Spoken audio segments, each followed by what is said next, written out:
Hey there, beautiful souls. Welcome back to Living Inspired with Autism. I'm your host, Antoinette, and I'm so glad you are here today. Before we dive in, I want you to know if you're listening to this while you're folding your laundry, or sitting or driving in your car, or hiding in the bathroom for 5 minutes of peace, I see you, and this episode is especially for you. Today, we're talking about something that every autism parent deals with, but rarely names mind drama. And no, I'm not talking about the kind that you see on reality TV. I'm talking about the exhausting stories our minds create that keep us spinning in worry, doubt, and overwhelmed. So, what exactly is mind drama? Think of it like this. You know how teenagers create drama over things like who's dating who and who said what and who said or who didn't say what they were supposed to? Well, we adults do the same thing, just with different topics. Now, for us autism parents, mind drama sounds like this. The school thinks I'm being a difficult parent because I asked for sensory breaks. Or everyone at the grocery store was judging me when Max had his meltdown. Or I'm ruining my child's future because I can't afford that expensive school. Or other autism parents have it all figured out and I'm just not getting it. Notice how these aren't facts. They are just stories. Stories we tell ourselves that create unnecessary stress and they keep us stuck. The tricky thing is, mind drama feels so real. It feels like we're just being realistic or preparing for problems. But here's the truth. Drama is thinking and thoughts that create completely unnecessary emotion. Let me give you an example from my own life. When Max was younger, I had this story running in my head.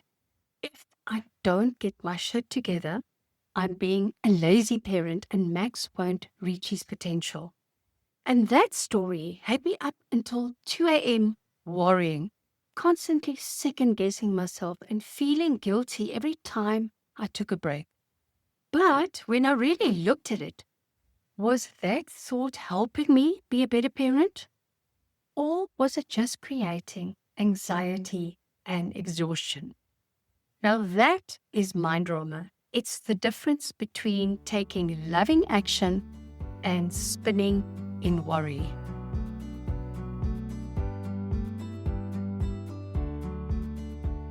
So here is a simple way to spot mind drama. I call it the facts versus story game. Now, facts are things that everyone can agree on. They have no emotion, there's no interpretation, it's just what actually happened that was said, that is fact. Stories are our interpretations, or our predictions, or our emotional reactions to those facts. So let me show you with some examples. So here's a fact.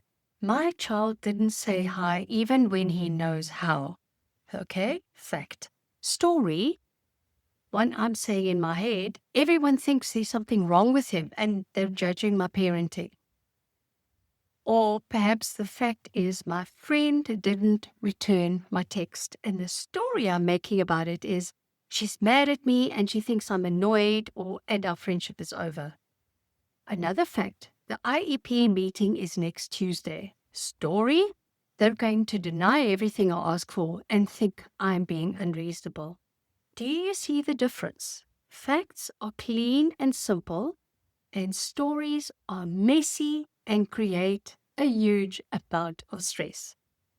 So here's what I want you to try this week. When you feel that familiar anxiety rising, asking yourself, what's actually happened here? And write down just the facts. No adjectives, no adverbs, no predictions, no mind reading, just the facts. You'll be amazed how much calmer you feel when you stick to what actually occurred This is the story in your head that your worried brain created. Now, I know some of you are thinking, but Antoinette, what if my worries are realistic? What if the school really doesn't support my child? And here's the thing, you might be right. But here's an even better question. Is this thought helping me or hurting me right now? That's it. Just that simple question. So let's practice a little. The thought, my child will never be independent. Okay, if this thought motivates you to research life skills programs, perhaps that's helping you. But if this thought makes you spiral into despair and fear, it's hurting you. Thought, the teacher said my child had a good day. Okay, this one is clearly helping, so we can keep that thought. It's a helpful thought. Here's another thought. I'm not doing enough therapy with my son. If this thought motivates you to look into options, it's helping you. But if it makes you feel guilty and inadequate, it is hurting you. Here's another thought. Other autism parents seem to have it all together. This one is hurting. It's also probably not even true. The beautiful thing about this question is it puts you back in the driver's seat. You get to choose which thoughts serve you and which ones you want to release.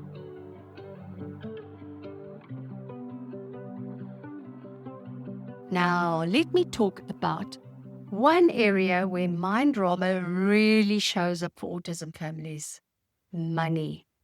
Autism parenting is expensive. Therapy, special equipment, sensory tools, dietary changes, perhaps schools, it adds up quickly. And our minds love to create drama around money. And that's not just autism parenting, it's for everyone. Okay, so here are some common money drama thoughts that we can look at. We can't afford the therapy he needs, so he won't improve. I'm a bad parent because I can't pay for that expensive program. We'll never be financially secure with all of these autism expenses. But numbers are just numbers. They are completely neutral. And let me share a story with you, because this is something we've recently been through.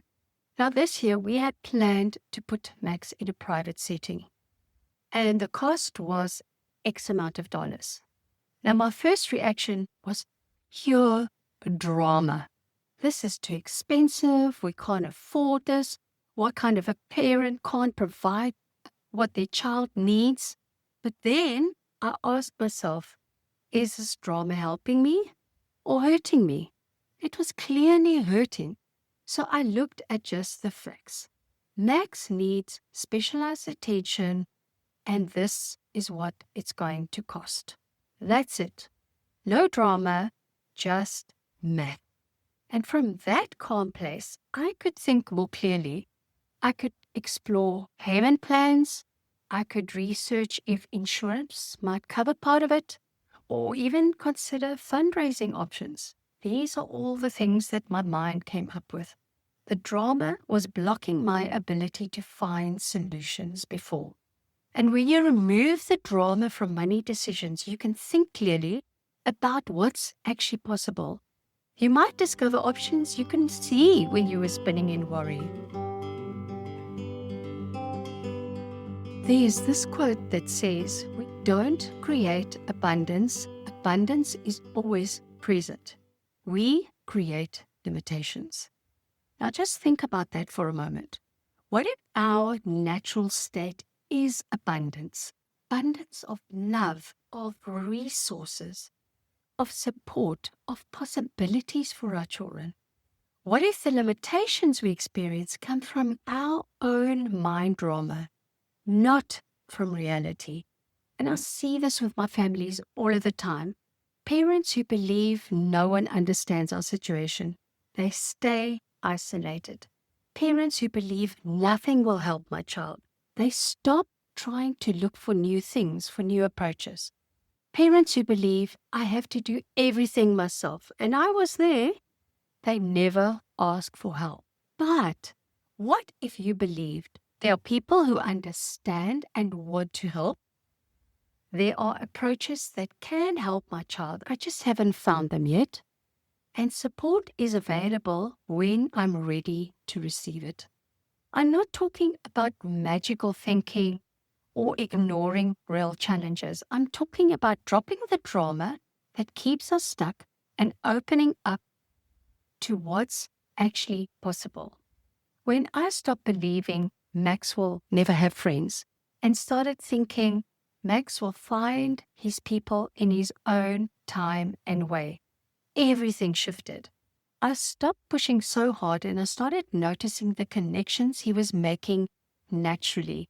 And this actually happened this weekend. We went to the park yesterday and there was a gentleman shooting hoops on the baseball court. And Max ran up there. Now, generally, we try to sort of keep him away from people because of the whole scratching thing. But he just went up to the court and he waved to the sky. And obviously, the gentleman spoke to him. And Max was shooting his hoops and playing with his ball while the gent was doing his own thing. And that was a connection. Max had created that own connection. And it doesn't look like maybe the normal neurotypical way, but that worked for him. So here's your simple action plan for the week. Practice the facts versus story game. When you feel stressed, ask what actually happened here and just write down the facts. And then use the one magic question. Is this thought helping me or hurting me right now? And then notice your money dramas. When financial stress come up, separate the numbers from the stories you're telling yourself about those numbers. And then, of course, be gentle with yourself. This isn't about becoming perfect, drama-free parent overnight. It's about catching yourself in the drama more quickly and then choosing thoughts that actually serve you. Remember, you get to choose your thoughts. You're not stuck with the ones that make you miserable. Beautiful souls, I want to leave you with this. Your mind drama is optional. The stories that keep you spinning in worry, guilt, and overwhelm, they are simply choices, even if they don't feel like it right now. You can choose thoughts that help you feel calm, capable, and connected to your child. You can choose to see possibilities instead of just problems. Your child doesn't need a perfect parent. They need a present parent. And presence is so much easier when you're not lost in the mental drama. Thank you for spending this time with me today. And if this episode helped you, please share it with another autism parent who might need to hear this message. Until next time, remember, you are doing way better than you think. Your child is so lucky to have you, and you have everything you need for this beautiful, challenging journey. I'll talk to you next week. Take care.